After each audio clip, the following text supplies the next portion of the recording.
Բարձր սիրելի հայրենակիցներ, եթերում կրկին քաղաքական խաչմերուկն է, եւ այսօր մեր հյուրն է Իսրայելից պարոն Արտյոմ Չեռնոմորյանը, ում հետ զրուցելու ենք վերջին իրադարձությունների հետ կապված թեմաներից, Լիբանանի շուրջ, դրանից բացի Իսրայելի շուրջ հետաքրքիր փոփոխություններ կա Ամերիկայի Միացյալ Նահանգների քաղաքականության մեջ, Իրանի եւ Ամերիկայի Միացյալ Նահանգների միջև ստորագրված խաղաղության փոխհմբռնման հուշագիր չէ, պարոն Չեռնոմորյան, հուշագրից։ Բարձր պարոն Չեռնոմորյան, շնորհակալ ենք, որ միացաք մեզ։ Այս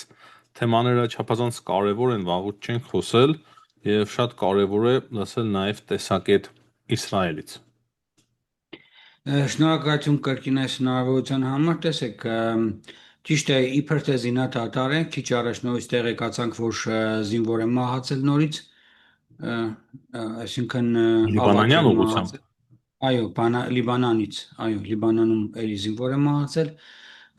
այսինքն ճիշտ է, իսրայելյան բանակը օդ ուժը չի օգտագործում եւ ծանր հրետանի չի օգտագործում, բայց այն բոլոր իր հսկողության տակ գտնվող այդ տարածքները մաքրման աշխատանքներ իրականացնում, ականազերծման եւ բունկերների հայտնաբերման, միջայլոց 3 օր առաջ այնպիսի մի հետաքրքիր բունկեր էին հայտնաբերել, շոտ հետաքրքիր 700 մետր երկարությամբ, որը տասնամյակներ շարունակ են կառուցել, դա մեկ օրվա գործ չէր, 30 մետր խորության վրա։ Պատկերացրեք, ասենք, երբ որ իսրայելյան բանակը, ասենք, մտնում է արաբական ինչ-որ մի հատ գյուղ, որը Հեզբոլլահի հսկողության տակ է եղել, հասարակ շորի խանութը կամ մանկապարտեզը կամ փոստային ծառայությունը մտնում ես, ասենք, ներս, թեկուզ հագուստի խանութի, ասենք, շորեր փոխելու այդ վարագույրով տեղը, տեսնում ես, ասենք, ոտքերի տակ մի փոքրիկ այսպես ինչ որ դրի նման բան է երևում, որը ասենք պատսպարված է, հա, փորձած է թաքցնել։ Բացում ես, մտնում ես աստիճանով ներքև 30 մետր, 40 մետր խորության վրա հայտնաբերում ես բունկեր, որտեղ ասենք ԱԹՍ-ների արտադրամասեր են, զինատեսակներ են տարբեր սովետական արտադրության, ռուսական արտադրության եւ ԱԹՍ-ների շարժիչներ, թևեր, այդ ամբողջ, ասենք, այդ պայթուցիկ նյութերի առանձին պահեստներ, բավականին հզոր, ասենք, այսպես ենթակառուցվածքներ կառուցված գետնի տակ, ասենք, խանութի միջից կամ մանկապարտեզից կամ փոստային ծառայությունից կամ այլ վայրերից թաքնված, այսպես իջնում ես ու հայտնաբերում ես նման, ասենք, բունկերներ։ Այսինքն ասել կուզի, որ թե Հեզբոլլահը, թե Համասը այս մարտակերները նույն ձևով են կռվում, իրենք կարևոր չէ իրանց համար մարդկային կյանքերը, մանկապարտեզները, դպրոցները, ՄԱԿ-ի շենքերը, ամբողջությամբ դարձնում են դրանք իրենց պահեստները, իրանց զինանոցները, եւ եթե իսրայելյան բանակն էլ հանկարծ այդ տարածքներին հարվածի ու մի հատ երեխա էլ մահանա, ասենք Հեզբոլլահի զինվորների հետ միասին, դիտավորյալ են նրանք թաքնվում խաղաղ բնակիչների հետևում, այդքան չկան, որ ասենք բաց տարածք դուրս գան ու ճակատով դեմ առ դեմ, ասենք, բանակի դեմ կռվեն, այս մեթոդներով են կռվում, եթե հանկարծ մի հատ հրթիռ ընկավ, ասենք մի հատ երեխա մահացավ, արդեն ողջ միջազգային մամուլը իրանք էլ, ասենք, թևերի մեջ առած այդ երեխային փոխանակ տանեն հուղարկավորեն 2 օր ամբողջ թաղամասերով պտտեցնում են, որպեսզի ցույց տան PR կամպանիա անեն այդ մահացած երեխայի դին։ Սա աբեկիչների ձեռագիրն է, ինչպես միշտ։ Ես 2006 թվականին եղել եմ Լիբանանում, երկրորդ լիբանանյան պատերազմի ժամանակ իսրայելյան բանակի հետ, տեսել եմ բունկերները, մի բունկեր տեսել եմ, բայց այս բունկերը, որ տեսա ես Իսրայելի 13-րդ ալիքով հատուկ այս հաղորդման ժամանակ, շատ տարբերվում էր, ասենք, այն ժամանակ 2006 թիվն էր, այժմ 2026 թիվն է, բավականին երկար տարիներ են անցել եւ այս տարիների ընթացքում պատկերացրեք ինչպիսի հսկայական միլիոնավոր դոլարների, հարյուրավոր միլիոնների ինչպիսի զենք ու զինամթերք են կուտակել, դրա համար հիմա Իրանը ամեն ջանք ու երան չի խնայում, որպեսզի Լիբանանը մտցնի Լիբանանի խաղաղության, մտցնի իր խաղաղության Ամերիկայի Միացյալ Նահանգների հետ այս պայմանագրի մեջ, բայց այստեղ պարոն Այվազյան, խնդիրը գիտեք որն է, Իրանը հարցրել է Լիբանանի կառավարությանը, Իրանը հարցրել է Լիբանանի ժողովրդին, Լիբանանն ուզում է, որ Իրանը մետաղադրամ դարձնի իր կեղտոտ խաղերի մեջ, ասենք Ամերիկայի Միացյալ Նահանգների հետ, Լիբանանի ժողովուրդը, Լիբանանի պետությանը, Լիբանանի պետականությանը, անկախությունը հարցականի տակ դնի, չէ՞ որ Իրանը Լիբանանը չի գրավել, ասենք շիա ինքը հանդես է գալիս իբր իր շիա բնակիչների որպես հովանավորը, եւ այդ հենց շիա բնակիչներից էլ այդ Հեզբոլայի մարտիկներն են ի հայտ գալիս, որոնք նաեւ կռվում են լիբանանյան բանակի դեմ, չպետք է սա մոռանալ։ Իդեպ Լիբանանի բանակը պաշտոնապես դիմել էր Իսրայելի բանակին, խնդրելով, որ այդ 700 մետրանոց բունկերը իրեն փոխանցեն, որ իրենք այնտեղ տրակեցնելու այդ աշխատանքներն իրականացնեն։ Իսրայելն ասել էր, որ դուք այդքան հնարավորություններ չունեք, ու լիբանանյան բանակը տեսնելով այդ երկարությունը այդ թունելների հազարավոր տոննաներով պայթուցիկ են ներկրում Լիբանան, Իսրայելը, որպեսզի այդ հայտնաբերված թունելները կարողանան պայթեցնել։ Եվ դա էլ այդպես հեշտ չէ, հա, պետք է հավասարաչափ պայթեցնել եւ ամբողջ այդ տարածքի ժողովուրդն էվակուացրել մինչեւ պայթեցման աշխատանքները իրականացնելը։ Այսինքն իմ կարծիքով հիմա գիտեք ամսու 23-ից մինչև 26-ը Ամերիկայի Միացյալ Նահանգներում ընթանում են բանակցություններ Լիբանանի ղեկավարության եւ Իսրայելի պաշտոնատար անձանց միջև։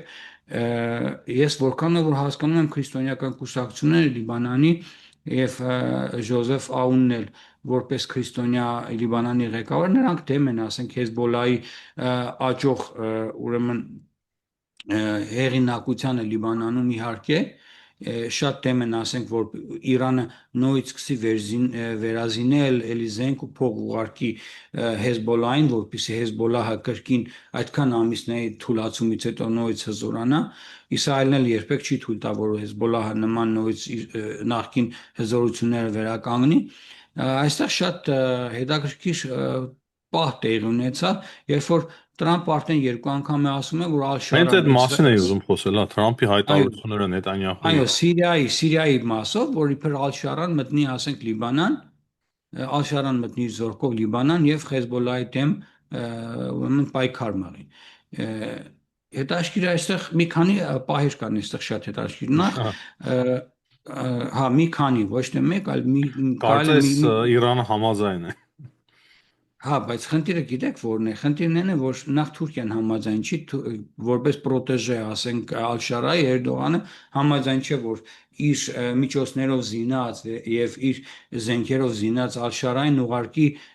շիաների դեմ կռիվ Դե անելու։ միգուցե Թուրքիան համաձայն լինի, իսկ Իրանը համաձայն է։ Իրանը իհարկե համաձայն չէ,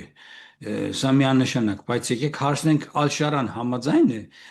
սա էլ է հարցի մյուս կողմը։ Ենթադրենք Ալ-Շարան ասենք իշխանությունը իր ձեռքն է վերցրել, հա։ Ալ-Շարան կասի շարից հեռու։ Հա,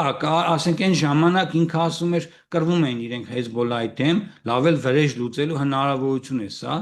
բայց խնդիրն այն է, որ այս Ալ-Շարայի ահաբեկիչները, Ալ-Շարան, որ ասենք իր զինվորական ահաբեկչի կոստյումը համազգեստը հանեց հակավ կոստյում, սա չի նշանակում, որ այդ մարդը 170 աշնանով դարձավ խաղաղասեր, հիշում եք դրուզների ջարդերը, ալավիտների ջարդերը Սիրիայում։ Հիմա պատկերացրեք այս ահաբեկիչները սահմանն ասեն մտնեն Լիբանան, այնտեղ արդեն բավականին լուրջ հարվածի տակ են լինելու եւ քրիստոնյա բնակիչները Լիբանանի, որտեղ Լիբանանը ասենք շատ քրիստոնեական համայնքներ ունի, բազմաթիվ, եւ քրիստոնյաները հարվածի տակ կհայտնվեն։ Ահաբեկչյամանիշ տարբերություն մտան, ասենք յուղը կարող են եւ քրիստոնյաներին հավասար սպանել։ Կարող է վերջին հաշվով Թուրքիան մտնի։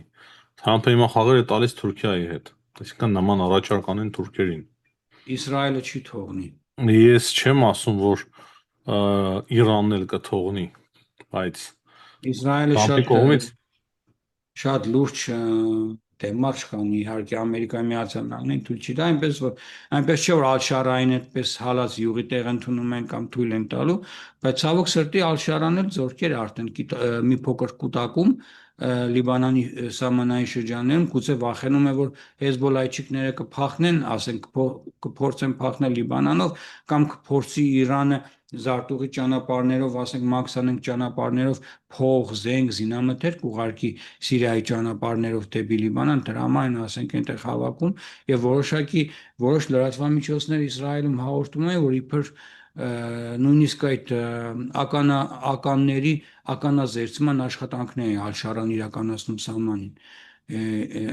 Եթե ականների հականազերծման աշխատանքներն են իրականացնում, սրանից լավ հոտ չի գալիս։ Երկու տարբերակ կա, կամ Իրանի հետ լեզուն պիտի գտնեն, Իրանը փող տա, սրանք է թողնեն, որ զենք զինամթերք մտնի Լիբանան շիաների համար, կամ էլ իրանք պետք է մտնեն։ Եթե Պարոն Չերնոմորյան, իսկ Թրամփի հայտարարությունները Իսրայելի մասով, Բիբիի մասով, Լիբանանի մասով, սա ինչպես կմեկնաբանեք, ինչ է տեղի ունենում հիմա Իսրայել-Ամերիկայի Միացյալ Նահանգների հարաբերությունների մեջ։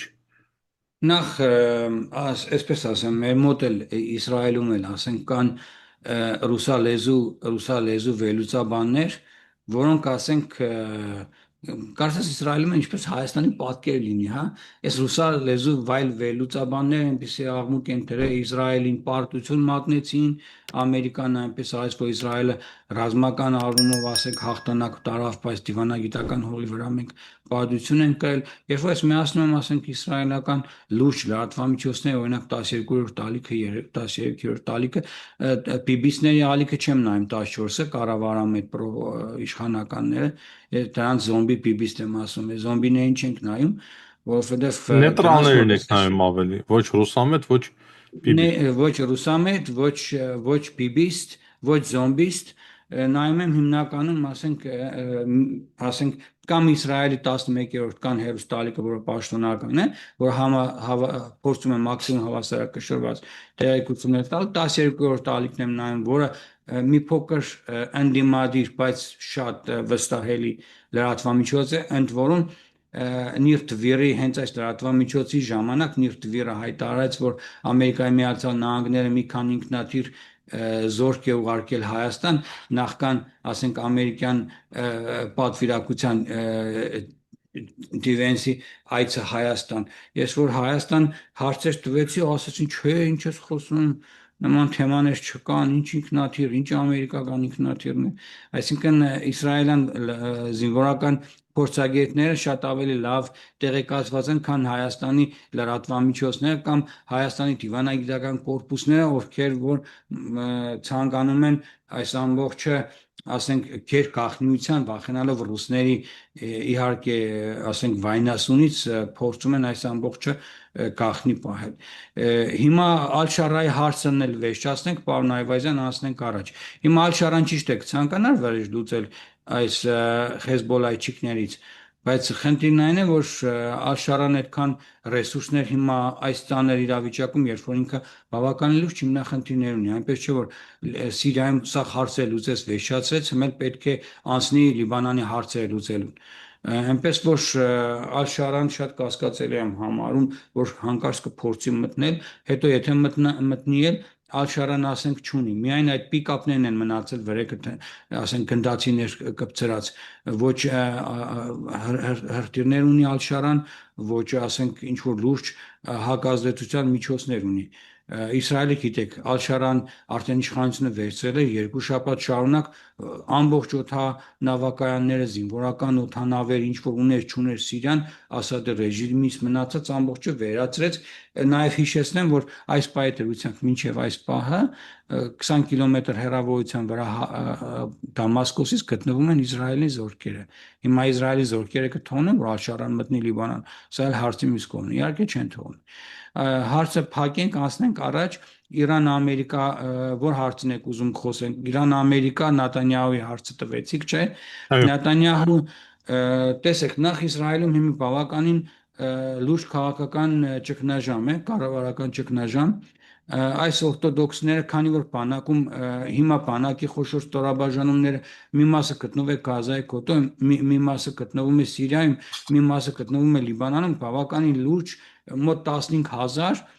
պաշտոնական տվյալների համաձայն զինծառայողների կարիք ունի Իսրայել այս պահի դրությամբ։ Հիմա այս գիտեք Իսրայելում կան ուլտրաօրթոդոքսներ, սրանք ընդհանրապես բանակ չեն ծառայում, չեն աշխատում, պետությունից նպաստ են ստանում, իրենց համար լավ ապրում են, աղոթում են, գնում են ասենք իրանց կրոնական դպրոցները, եշիվաները։ Աղոթելու համար են նպաստանում։ Այո, աղոթում են, որ ասենք անձրև կա, աղոթում են, որ մենք լավ ապրենք, խաղաղություն լինի, հա։ Հաստացի հեթանոս եք։ Երևում է լավ չեն աղոթում էլի, պարոն Այվազյան, որովհետև այդ իրենց աղոթները տեղ չի հասնում, երևի այնքան են կաշառակերության ու այդ պարազիտության մեջ խորացել, որ չգիտեմ, երեք օրինակ մեր մոտ կոլապսի ենթարկեցին բազմաթիվ քաղաքների, խոշոր քաղաքների գլխավոր մայրուղիները փողոց էին դուրս եկել, ասում էին կմեռնենք, բայց բանակ չենք ծառայի եւ փորձում էին, ասենք, հասարակ մարդկանց մեզ,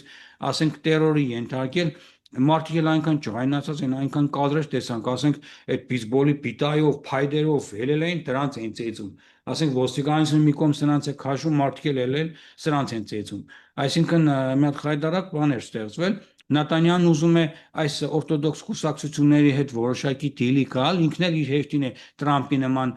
բանակցություններ անում, որպեսզի իր կուսակցությունը մինչև ընտրությունները, ասենք, իր կառավարությունը չփլուզվի, այս օրթոդոքսներն առաջարկում է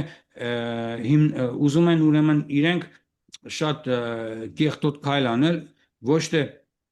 ընդհանուր pedagogan ուրեմն հետաքննական մարմին ստեղծելու փոխարեն ուրիշ մարմին են ուզում ստեղծել հոկտեմբերի 7-ի որ տեղի ունեցավ աշխատանքները քննելու հետ կապված ու ասենք ժողովուրդը մենք բոլորս թեմ ենք որ նման ինքը մարմին իբր կազմակերպի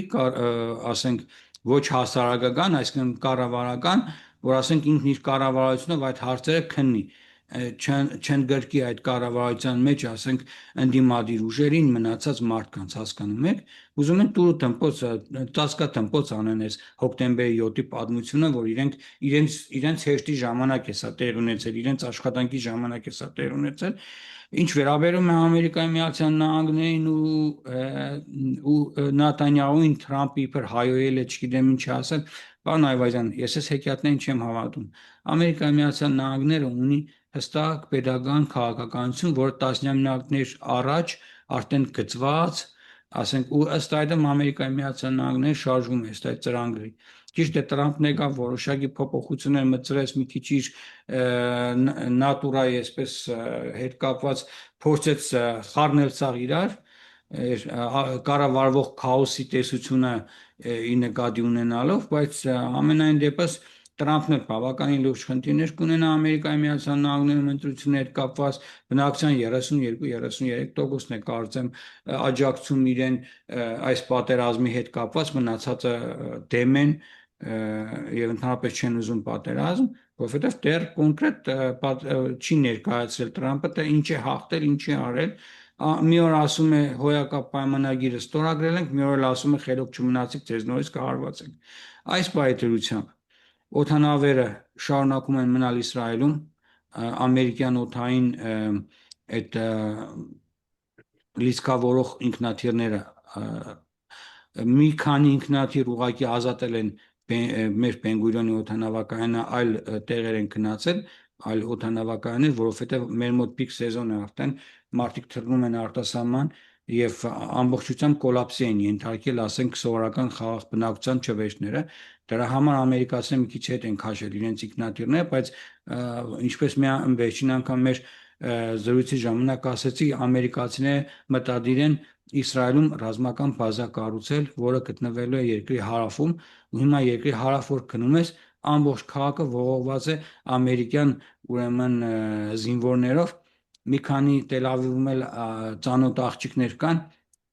սրանց հետ խոսում եմ, ասում եմ, էս ուր եք, այսպես թե եբրայերեն էլի, զուկ վեզ արտարվել մեր լեզվով ասած, էս ուր եք գնում աղջիկներ, բայց չես իմացել, ամերիկացի զինվորներ են եկել, գնալու ենք նրանց սրտերը գրավենք, որ ամերիկական պասպորտ ունենանք, այսպես ծիծաղեցինք բան, բայց բավականին մեծ քանակությամբ ջահել աղջիկներ են ուղևորվում մելատ, որպեսզի իրոք ամերիկացի զինվոր ընկերներ ունենան ու ամերիկական քաղաքացիություն ունենան, ինչու՞ չէ Իսրայելի հետ միասին։ Շատ հետաքրքիր է, պարոն Չեռնոմորյան, բայց պատերազմը շարունակվելու է Լիբանանի ուղղությամբ։ Այո, պատերազմը շարունակվելու է, Իսկ Ամերիկայի Միացյալ Նահանգներից այլ հայտարարություններ են լսվում։ Ամերիկայի Միացյալ Նահանգների հայտարարություն Տրամփը առավոտ մի բան է ասում, ցերեկն ուրիշ բան է ասում, գիշերն ուրիշ բան է ասում։ Ու հագարակը կարող է նույն բանը առավոտ ասի, ցերեկն ուրիշ բան ասի, գիշերը ուրիշ բան ասի։ Ամենայն դեպս, երբ որ նայում ես Մարկո Ռուբիոյի եւ Ջեյ Դ Վենսի եւ Թրամփի հայտարարությունները, բոլորի հայտարարությունների մեջ էլ տարբերություններ կան։ Հիմա այ հասկացի թե որը ինչ է ուզում, որը ինչ քաղաքականություն է թելադրում, որի ուզածն ինչ է։ Համենայն դեպս, ես ասեմ Իսրայելի տեսակետը։ Իսրայելին ցերնտու չէ Լիբանանի տարածքից դուրս գալ։ Իսրայելը կպայմանավորվի Լիբանանի զորքերի հետ, նրանց կհզորացնեն, կզինեն եւ արդեն որոշակի գրաված տարածքներ ըստ նախնական պայմանավորվածության իհարկե տալու են Լիբանանին բանակի հսկողության տակ։ Բայց եթե Լիբանանի բանակը վերցնի, ասենք, հեզբոլայչիկներին գերի ու դրանից հետո նույնիսկ 1-2 օր պահելու ծածկը տնպոցանի նույնիսկ նրանց փաստորին, այդ ժամանակ եթե նման դեպք Իսրայելի հատուկ ծառայությունները գնացեն, Իսրայելը այլևս այդ գրաված տարածքներ Լիբանանին չի տա։ Բայց Հասկանում մենք եք, տեսանք, որ իրանական կողմը պահանջներ ունի ամերիկյան կողմից, ասում է մենք էլ չենք բանակցի ձեզ հետ, եթե այո, դուք չդադարեցնեք պատերազմել Լիբանանում։ ավելին ասեմ, համասչիկներն էլ հիմա դիմել են Իրանին, Իրանը հիմա նույնից այնտեղից ահազանգեր է տալիս, բա գիտեք, Գազայի կոդին էլ է պետք մտցնել այս բանակցությունների մեջ, բանակցությունների, այսինքն ընդհանուր թեմայի մեջ, այսինքն Իրանին որ մնա եւ հուտի եղբայրներին եւ հեզբոլայչիկներին եւ խամասչիկներին բոլոր չիկերին կմտցնի այս իր ընդհանուր Ամերիկայի հետ բանակցությունների մեջ, բայց այու հարցը Իսրայելին թե Իսրայելը համաձայն է Նատանյահուն Բայց երեք այնպեսի տպավորություն է, թե կողքից նայում ես, իհարկե ես չեմ ասում, որ հավատում եմ այդ ամենին, բայց եթե կողքից նայում ես, պարզ հասարակ աչքով երևում է, թե Ամերիկայի Միացյալ Նահանգները իր շահերը առաջ տարավ եւ այստեղ Իսրայելին ոչ ոք չհարցրեց։ Պարոն Այվազյան, ցանկացած խոշոր գերտերություն ամենաառաջինը առաջնորդվում է իր շահերով։ Չնայած որ որոշակիորեն հաշվի են առնվում նաև մյուս իրենց դաշնակիցների շահերը։ Ես չեմ կարող ասել, որ լրիվ կերպով հաշվի չեն առել։ Եթե հաշվի առած չլինեին, ինչու է մինչև այսօր օրական կտրվածքով տասնյակ ինքնաթիռներ զենք ու զինամթեր գալիս Ամերիկայի Միացյալ Նահանգներից։ Բայդենի նման Տրամպը կվերցներ իմբարգո կտներ ու չէր թողնի զենք չէր ուղարկի Իսրայել։ Ճիշտ է, համաձայն եք։ Եթե հայտարարում է մի կողմից, մյուս կողմից շարունակում են օրական կտրվածքով ինքնաթիռներով զենք ուղարկել Իսրայել, սա նշանակում է, որ դեռ ընդհանուր կուլիսային, անդրկուլիսային բանակցություններն ընթանում են, ամեն ինչ վերջացած չէ։ Տրամպին ժամանակ էր պետք։ Նախ ֆուտբոլի միջազգային այս մրցաշարն է,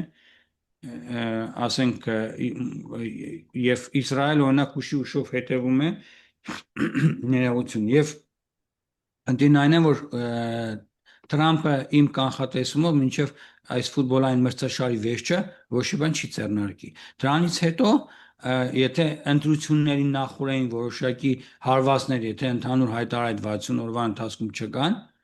ուրեմն հնարավոր է հարվածներ լինեն, որովհետև մինչև այսօր երկու ավիակիր գտնվում են հենց Պարսից ծոցում, այսինքն ավիակիրները տեղում են ամերիկյան ողջ ռազմական պոտենցիալը, որ այս ամիսների ընթացքում կուտակել էր, տեղում է։ Հիշեցնեմ, որ ցանկացած ռազմական օպերացիայի Ամերիկայի Միացյալ Նահանգները պատրաստվում է 5-ից 6 ամսվա ընթացքում։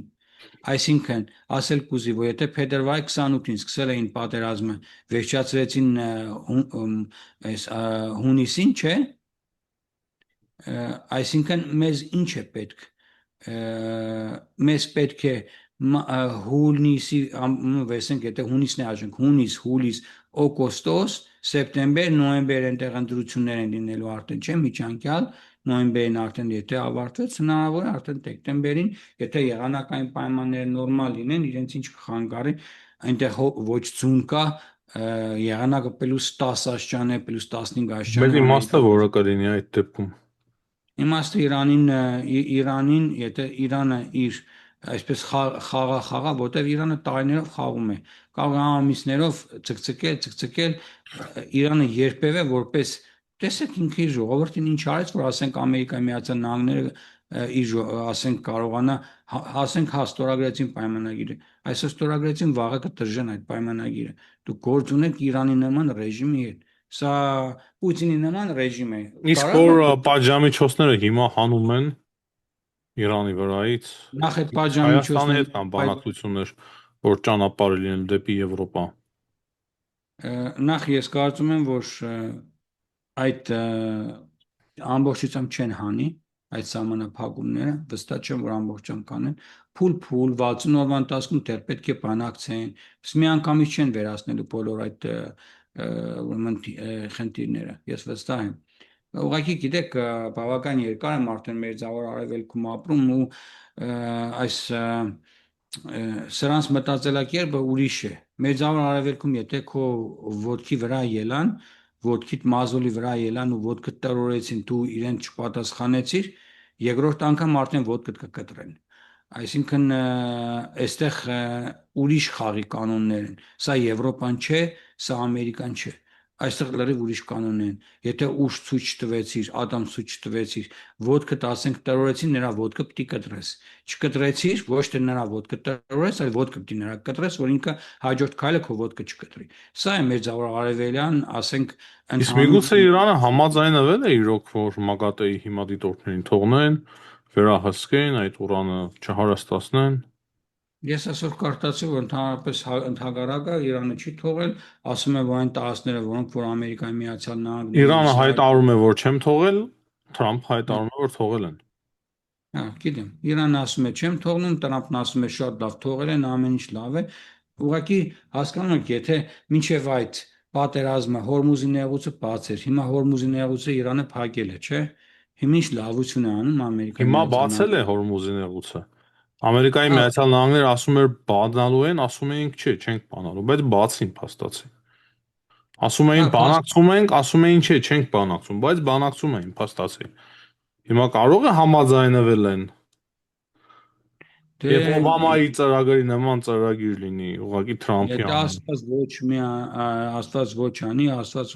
մի հարցը, եթե Օբամայի նման ծրագիր լինի, այս դեպքում այդ 100 միլիարդավոր դոլարները կսրսկեն նույնիսկ բալիստիկ հրթիռների ուրեմն արտադրության վրա նույնիսկ շախեդ, մախեդ իրենց այս ողջ կոմպլեքսը հագաութային, այսինքն ԱԹՍ-ների կնույնիսկ ձեռնարկեն, այս անգամ շատ ավելի լավ կզինվեն, քան նախորդ տարիներին են, այսպես մի բան ասեմ, անկախ նրանից Ամերիկայի Միացյալ Նահանգները ինչ կանի, ինչի անի, ես վստահ եմ, եթե պարզվի, որ Իրանը նույնիսկ սկսել է իր հին խաղերը խաղալ, Իսրայելը առանց Ամերիկային նայելու, ինքն իր ուժերով 400 հատ ինքնաթիռ ունի, պարոն Այվազյան։ Ամենալավագույն դեպքում Ամերիկայի ու Իսրայելի ինքնաթիռները 300 ինքնաթիռով էին հարվածում Իրանին, 300 հատ։ Հիմա Իսրայելը 400 հատ ինքնաթիռ ունի։ 400 հատ, բայց ամեն ինքնաթիռը կատարելագործված իսրայելյան տեխնոլոգիաներով Իսկ հիմա պատերազմ քանի ինքնաթիռեր կիրառում Իսրայելը։ 200 200, Միացյալ Նահանգները 100։ Հա, 100-ից 150 նայած ժամանակ։ Բայց միաժամանակ կարող է 300-400 ինքնաթիռ կիրառել, թե չէ։ Չէ, միաժամանակ 400 չի կարող, բայց 250 ամենակիչը կարող է կիրառել, որը բավականին մեծ թիվ է։ Բավականին մեծ թիվ է։ Իսրայելի հիմնական խնդիրը այդ օդի մեջ լիսկավորող ինքնաթիռների պակասն է իսրայելյան պարկի։ Ես վերջերս իմ Facebook-յան էջից մեջ մի հատ գեղեցիկ վիդեո էի դրել, թե ինչպես են ամերիկյան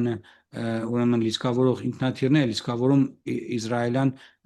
F-35-ը ու ինչպես են իրար մեջ խոսում, ասում են ձեզ բարի ծառայություն, բան, այսինքն ոնց որ երկու եղբայր անգլերեն լեզվով իրար հետ խոսեին, ձեզ բարի ծառայություն, ձեզ լավ նայեք, Աստված ձեր հետ եւ այլն, այսպես շատ բարեկամական պատկերացիք։ Քանի կիլոմետր է Իսրայելից Իրան օդով։ Մոտ մոտ մինչև 3000 նայած թե որ կողմ։ Ինչու՞ համար եմ հարցնում։ Հիմա արդեն ուկրաինական դրոնները աշխատում են 3000-ի վրա, դեռևս հատել են 2000-ը։ 2200 կարծեմ ուկրաինացիների հիմա խփում, բայց աշխատում են հեռավորություն աշխատում են մինչև 3000 հասցնել։ Այսինքն Իսրայելն էլ այդ ուղղությամբ հնարավոր է աշխատի, չէ՞։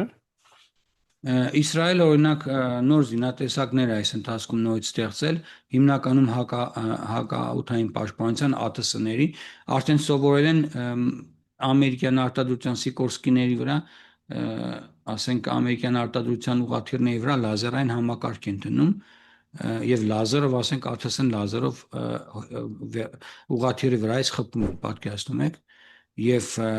նաեւ ասենք ստեղծել են շատ էժանագույն, շատ էժան փոքրիկ ԱԹՍ-ներ, դրոն որսացող, որ ասենք միանգամից Ուկրաինայի օրինակով։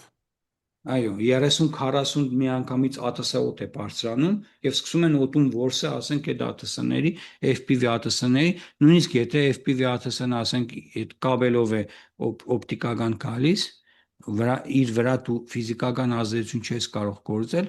բայց դու ասենք կարող ես, եթե 30-40 հատ այսպես ԱՏՍ բաց թողնես, բավականին մեծ տարածքով օդը հսկես ԱՏՍ-ով, ասենք որ մեկը անցավ, արդեն արհեստական Այսօր բանականությունը եթե համեմատենք, պարոն Չեռնոմորյան, մի քիչ թեմայից շեղում ենք, բայց հետաքրքիր թեմա է, քանի որ մի քանի օր առաջ ֆիլմ էի նայում ուկրաինական դրոների մասին։ Եթե այսօր համեմատենք դրոները Իսրայելի եւ Ուկրաինայի, ինչ կտեսնենք։ Ունեք տեղեկություն։ Ուկրաինան, ասենք, կրվում է պատերազմում, ասենք, ոչ գեր զարգացած պետության դեմ, այսինքն նույնը Իսրայելն է։ Մենք չենք կրվում, ասենք, իրանական արտադրության ԱԹՍ-ների դեմ ենք կրվում, բայց չենք կրվում, ասենք, արևմտյան մոդելի ԱԹՍ-ների կամ արևմտյան մոդելի զինատեսակների դեմ։ Նույն խնդիրն Ուկրաինայում է, այսինքն ուկրաինացիները ռուսները այդ գերային, որ ասում են, կամ շախեդները, հա, որ սկսեցին արտադրել, ամոթ իրենց մի հատ նորմալ ԱԹՍ չունեն մինչև Ուկրաինայի վրա հարձակվելը, պատկերացնում եք, աշխարհի երկրորդ հզոր բանակը։ Արլան ունեն մի հատ փոքրիկ, մի քանի կիլոմետր թռնող մի հատ խաղալիք, մի հատ էլ ԱԹՍ ունեն ինքնաթիռի չափ, հանեցին, հազիվ իջեցրեցին, երկրորդ անգամ ոտ չելավ, ուղղակի ծիծաղելի, էլի սրանց տեխնոլոգիաները։ Եթե Իրանը շախեդների տեխնոլոգիաները չտար Ռուսաստանին, նրանք արդեն այդ շախեդների վրա իրենց գերասկոպները ու մնացած սարքավորումները, ասենք, չտնեին, ինչ Ռուսաստանը աշխարհի հզոր երկրորդ բանակը ԱԹՍ չուներ։ Իսկ հիմա այս պարագայում Ուկրաինայի կողքին է կանգնած ողջ առաջադեմ աշխարհը, արևմտյան տեխնոլոգիաներ են փոխանցվում, որով պայմանավորված ողջ քանի երակի այսպես օղակի մեջ Այդ առնված արևմտյան տեխնոլոգիա եք ասում, իրենք ամերիկացիներն են սովորում հիմա Ուկրաինայից, թե ինչպես է Ուկրաինան հա, դրոներ բայց ֆրանսիացիները տվեցին տեխնոլոգիաներն ԱՏՍ-ների, Այսինքն էլեմենտներ կան արևմտյան եւ այդ ամենով իրենք կարողանում այդ են հավաքել։ բայց գիտեք խնդիրը որն է։ Փառք ու պատիվ ուկրաինացիների, օրինակ ուկրաինացի եւ ասենք համակարգչային մասնագետներ եւ ծրագրավորներ շատ խելացի են, իրենց հետ շատ եմ շփվել, ու Իսրայելում կան բազմաթիվ համատեղ ձեռնարկություններ, նաեւ զինվորական, որոնք Ուկրաինայի հետ են համագործակցում։ Այսինքն ուկրաինացիները ստանալով այդ տեխնոլոգիաները սկսեցին կատարելագործել։ Ասենք, եթե արևմուտքում մեկ տեսակի դրոն ստանալը տարիներ է տևում, ուկրաինացիները 6 ամսվա ընթացքում այդ ԱԹՍ-ն ստանալով տեխնոլոգիան իրենք օգտագործելով մարտական գործողությունների մեջ, օգտագործելով դրանք, իրենք իրենց կատարելագործում են նոր ծրագրային, ուրեմն բլոկ են գրում, նոր ծրագրերով են իրենց հագեցնում իրենց այդ դրոնները եւ արդեն սկսում են սեփական արտադրությունը։ Այսինքն ժամանակը շատ կարճ է դրոնի վրա աշխատելու, կատարելագործելու ի տարբերություն արևմտյան մյուս պետությունների։ Նույնիսկ ես կարող եմ ասել նաև Իսրայելում, օրինակ այս պահին, երբ որ Լիբանանում բավականին լուրջ, ասենք, վնասներ Իսրայելի բանակը սկսեց կրել FPV օպտիկային ուրեմն կաբելներով ԱԹՍ-ներից, սրա պատճառով Իսրայելը սկսեց անմիջապես միջոցներ ձեռք առնել, թե ինչպես իր զինուժին պաշտպանի։ Ճիշտ է, դեռ շարունակում են օրվա կտրվածքով մարդիկ մահանալ, զինվորներ մահանալ, բայց արդեն այս ԱԹՍ-ների ռեալ պատճառած վնասը կրկնակի քչացել է, պակասել է Իսրայելի այս տեխնոլոգիաների, նոր տեխնոլոգիաների օգտագործման հետ կապված։ Նույնը Իսրայելի պարագայում կարող եմ ասել, Իսրայելը կրվում է իրանական արտադրության, կարելի ասել նույն ռուսականի տիպի կամ չինական կամ իրանական արտադրության ԱԹՍ-ների դեմ, որոնք եւս, ասենք, չեն համարվում շատ առաջադեմ եւ շատ, ասենք, շատ Բայց մինչև Իսրայել տեխնոլոգիապես, հասնում են։ այո, բայց Հեռավորությունը կարողանում են հատել։ հիմա էլ չեն հասնում, որովհետեւ Իսրայելը արդեն Լիտանի գետը անցել է, մոտավորապես մինչև 40 կիլոմետր խորությամբ այդ տարածքները Չէ, վերահսկում։ հեռավորություն ունեն նման հնարավորություն Այդ կաբելով, օպտիկական կաբելովներ մինչև արդեն 60 կիլոմետր եմ տեսել, 60 կիլոմետր հեռավորությամբ կարող են թռնել, բայց դրանք էլ խնդիրներ ունեն։ Ասենք, դրանք որ թռցնում ես, ասենք ճանապարհին կարող է, ասենք կաբելը դե իջնում է, չէ, ասենք ինքը վերևն է, կաբելը այսպես ներքև է իջնում, չէ, թռնելուց, ասենք կարող է մի հատ ծառի վրա ընկնի, ինքը փոքրիկ ԱԹՍ է, կգնի ներքև կպայթի, ասինքն դրանց տեղ հասնելու եւ արհեստավարժությունը այդ օպերատորի շատ բարձր մակարդակի պետք է լինի, որը բարեբախտաբար Հեզբոլլահը չունի։ Այսինքն վառելիքով չեն, հա, այդ դրոնները, որոնք որ Դրանք Հեզբոլլահն օգտագործում է, ոչ ոչ օպտավոլոկոնային, այն հները։ իրանք էլեկտրականությունով, ասենք փոքրիկ մարտկոց է, ասենք ԱՏՍ-ն այդ կաբելով այդ կաբելով նայեցած է Իսկ հիմա մարտկոցին։ ուկրաինականը հիմնականում վառելիքով է։ Ուկրաինականները FPV-ները օպտիկական, բայց հեռահարներն իհարկե մինչև 2000 կիլոմետր իհարկե վառելիքով են։ Ես տեսա Իսրայել այդ ուկրաինական գյուտը ինչ շատ զարմացրեց, ուրեմն ԱԹՍ-ը օտապարիկով բարձրացել էին վերև 300 կիլոմետր հաշվարկել էին քամու արագությունը, թե քամին ասենք Ուկրաինայի այդ պատերազմող շրջաններից դեպի որ տարածքներն է հասցնելու այդ ԱԹՍ-ը հաշվարկել էին տղաները Ուկրաինայի, օտապարիկը հելիումով գազով լցել էին գազ մի քանի $100 թող վրեք արժենա ամենաթանկ դեպքում, հա, ասենք բարձրացնում են վերև այդ օտապարիկով այդ ԱԹՍ-ն ու քամին քշում է ԱԹՍ-ին տանում է 300 կիլոմետր Ռուսաստանի սահմանը նախ չեն տեսնում օտապարիկը դժվար է հայտնաբերել, հետո հենց որ մոտավորապես 200-300 կիլոմետր արդեն քամին քշե տարել է, հանգիստ սպասում են տղաները։ Ակտիվացնում են։ Հա, հետո սեղմում են կոճակը, ինքը անջատվում է այդ օտապարիկից, Օտոմատիկը ինքը ակտիվանում է հա, ու գնում է։ ինքը արդեն ակտիվանում է ու դրանով ինքը արդեն ունի մինչև 500 կիլոմետր խոցելու հնարավորություն։ Կարող են ասենք շատ խորը թիկունք Ուրալյան լեռներից այս կողմ խոցել այդ գործարանները, NPZ-ները, նավթի վերամշակման այդ գործարանները բոլորը կարող են խոցել։ Շատ հետաքրքիր է, շատ շնորհակալություն ձեր հարցի համար, երբևէ ինձ այս հարցը չէին տվել Ուկրաինայի եւ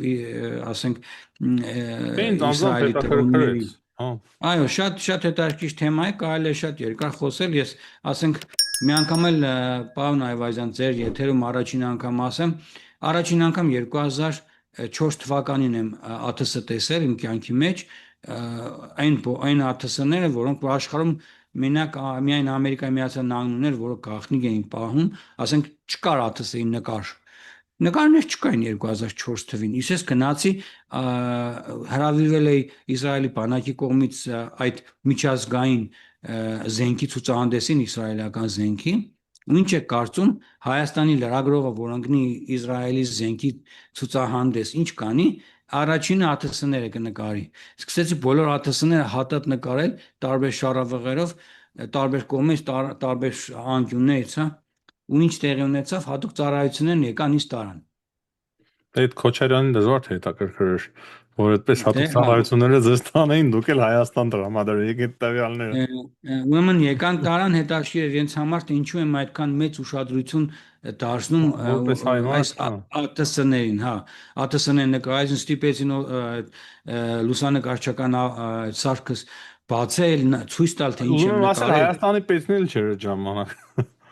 որ այդ Չէ, հարցերով զբաղվեին։ ես այդ նկարները սկսեցի գցել արդեն ինտերնետի մեջ, Հայաստան եմ ուղարկում, ասենք պետական այրերին եմ ուղարկում, տեսեք ինչ կա, սրանք այն առաջին սերնդի Իրենք էլ ԱԹՍ-ներն են, Ռուսաստան էին փոխանցում, չէ՞։ հաստատ, ընդ որում այս ԱԹՍ-ներն էլ հենց այն առաջին սերունդի Timber B ԱԹՍ-ներն էին, որոնք 2007 թվին Ադրբեջանը առաջին խմբականակով ստացավ 1.5 միլիարդ դոլարի ուրեմն շրջանակներում առաջին խոշոր զենքի շրջան եւ ասենք այդ Thunder B-ներն են եւ Orbiter 1 հետախուզական ԱԹՍ-ներն են, որոնք որ ինձ շատ հետաքրքրեցին, նաեւ Hermes-ները առաջին անգամ այնտեղ տեսա, Hermes 450-ները տեսա, ոչ 900-ներ, արդեն հետախուզական բավականին բարձր մինչև 10 կիլոմետր բարձրության վրա այն Hermes-ները հետախուզում ու ասենք երբ որ ինձ տարան սկսեցին հետաքննել թե հարցաքննել թե ինչի եմ այդպես հետաքրքրված այս զինատեսակները, զանգահարեցի Իսրայելի բանակի լրատվամիջոցների այդ ղեկավարին, այն ժամանակ ռուսա լեզու նաև լրատվամիջոցներն առանձին էին իրենց բանակում ներկայացված Անդրեյ Կոժինով կար, բավական երկար տարիներ աշխատել եմ Անդրեյի հետ, եւ Անդրեյն եկավ, ասեց ոչ ինչ եք անում, գժվել եք Ամերիկայի լրագրողին բռնել եք, ես այն ժամանակ Ազատություն ռադիոկայանում էի աշխատում, այստեղ 10 տարի Ազատության Մերձավոր Արևելքի թղթակիցն եմ եղել մինչև նոյեմբերի 9, ասենք 2020 թվականի, դրանից հետո արդեն փաստացի սառեցվեց մեր աշխատանքը Սփյուռքի լրագրողների ազատության հետ, եւ այն ժամանակ Անդրեյ Կոժինովը եկավ, ասեց ամերիկյան կոնգրեսի լրագրողին եք ձերբակալել, ինչ է կարել հիմար չեք անմիջապես բաց թողեք, ես էլ այն ժամանակ դե եբրայերեն շատ լավ չգիտեի, անգլերեն էի հետները խոսում, վիճում էի հետներն անգլերեն, համենայն դեպս այսպես ձերբակալվելու վտանգի տակ նկարեցի դրանք փոխանցեցի, ասենք այնտեղ շատ աշխարհի տարբեր երկրներից ներկայացուցիչներ կային, շատ մասնագետներ կային Լատինական Ամերիկայից սկսած, Ամերիկայից, Ֆրանսիայից, բոլոր եվրոպական երկրներից։ Բայց դա ազատ էր, չէ՞ նկարելու համար։ Ազատ, այո, ազատ, բոլորը նկարում են, հա, ուղղակի ինձ էին շատ դուրերը շատ է եկել։ Դե հայ բախտ էր, մերը հայ բախտ է։ Անդադ հային պետք է մի բան Հայերը առանձնահատուկ հետաքրքրություն են ցուցաբերում, հա, չէ՞։ կյանքից մեջ նման գեղեցիկ թռչուններ չէի տեսել, ծիտիկներ շատ դուրս եկավ, հատկապես տեխնոլոգիական լուծումները, տեսքերը բան։ Ես ժամանակին ավիամոդել ունեի Գյումրիում, and որ F-30 լցնում փոքրիկ էսպես բակ ունի, որ թռցնում էինք այդ, ասենք դրանով էինք զբաղվում, չէ, այն ժամանակ լույս չկար, պատերազմեր 90-ական թվականներն էին, ավիամոդելից հետո երբ որ տեսնում ես նման տեխնոլոգիաներ 2004 թվին արդեն ասում ես օհո ինչքան բան ենք բաց թողել Հայաստանում, ինչքան երազելի կլներ որ Հայաստան ունենար այս տեխնոլոգիաները, առաջին անգամ Մերկավա տեսա, շատ դուրս եկավ, հատկապես լեկցիա մեզ կարտացին տանկի պաշտպանված այդ համակարգերի մասին, թե ինչպես է տանկը իրեն պաշտպանում, իդեպ պարոն Այվազյան, գիտեք, որ Մերկավա տանկի շարժիչը դիմացի մասից է, այսինքն երբ որ կամուլատիվ այդ հրտիրով ինչպիսին RPG 7-ն, RPG 9 կամ 29 կամ կորնետները, որոնք որ ունեն նման, ասենք, հրտիրներ, հա, նման համակարգեր, դրանք խոցում են շարժիչը տանկի, տանկը կարող է կանգնի, վնասվի, իսրայելցիները թկած ունեն տանկի վրա, տանկը կարող են վերականգնել, տանկը կարող են, ասենք, զոդման եղանակով ուղղել, հա, շտկել եւ շարժիչը փոխել, բայց ամենակարևորը որ անձնակազմը կենթանի մնա եւ այս անգամ 4 հատ տանկիստներ էին մահացել անցյալ շաբաթ եւ սա մեր համար բավականին լուրջ հարված էր, Իսրայելի բանակը բավականին լուրջ հետաքննություններ անում, բայց այդպես էլ անկեղծ ասած չիմացանք, թե ԱԹՍ-ով էին խփել, որ տանկի մեջ բոլոր 4 զինվորներն են մահացել էին, ընդ որում տանկային բրիգադի հրամանատար էր զոհվածներից մեկը եւ այսինքն ու նաեւ մի բան էլ ասեմ, ի տարբերություն մյուս բանակների, հատկապես ռուսական բանակի, Իսրայելում հրամանատարը գնում է առաջինը, երբ որ զոհեր են լինում, պարոն Այվազյան, գիտեք, ամենաառաջինը հրամանատարական կազմն է զոհվում, նայում ես, ասենք գնդապետը, փոխգնդապետը անմիջական ռազմական գործողությունների մեջ են ընդգրկված, ասենք որ մտնում են ինչ-որ մի տարածք մաքրելու, ասենք մարտի են բռնկվում, ինքը ասենք իր զինվորներին խնայում է, ասում է սպասեք ես գնամ, դուք հետևիցս արեք, այսինքն հրամանատարը միշտ սա Իսրայելի բանակի գլխավոր սկզբունքն է, որ հրամանատարը միշտ առջևում պետք է լինի, հրամանատարը ասենք չի թաքնվում իր շտաբում, հա, հանձնարար է, ասենք մի հատ կապիտան է, ասի կապիտան Զորկեդար գնա կռվի բռնկվի, ասենք ահաբեկիչների հետ, անձամբ ասենք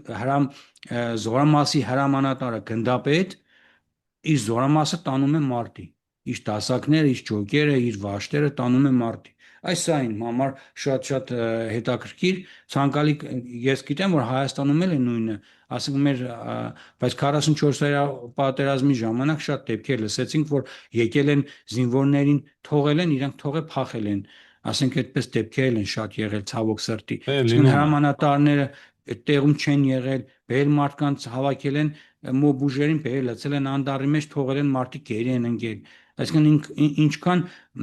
հագահայկական, ինչքան դավաճանական քայլեր են եղել։ Ցավոք լինում են, պարոն Չեռնոմորյան։ Կարծում եմ լավ զրույց ստացվեց։ Շատ շնորհակալ ենք այսօրվա զրույցի համար։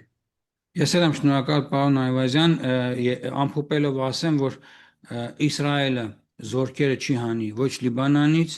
ոչ Սիրիայից եւ ոչ Գազայի գոտուց, նոր Սոմալիլենդում բազային հիմա կառուցում, Ադրբեջանի տարածքն էլ օգտագործում են Իրանի դեմ լրտեսելու համար, սա էլ գիտենք, նույն CNN-ն է գրել սրա մասին, բոլորն արդեն խոսում են սրա մասին։ Ղալիբաֆն էլ մեծ ուրախությամբ գնացել էր Բաքու։ Այո, Գալիբաֆն է սիրում ժպտալով գնացել էր շիա եղբայր Ալիևի մոտ։ Ասում է մենք մեր հարևաններին ավելի լավ ճանաչեցինք, դուք մեր կողքին եք։ Հա, որ Եվ այս նոտայի վրա ավարտենք երևի պարոն Չեռնոմորյան։ Այո, թող Աստված մեզ պահապան լինի եւ խաղաղություն լինի մեր երկրներում։ Հաջողություն, լավ մնացեք, շատ շնորհակալ ենք։ Ստեսություն։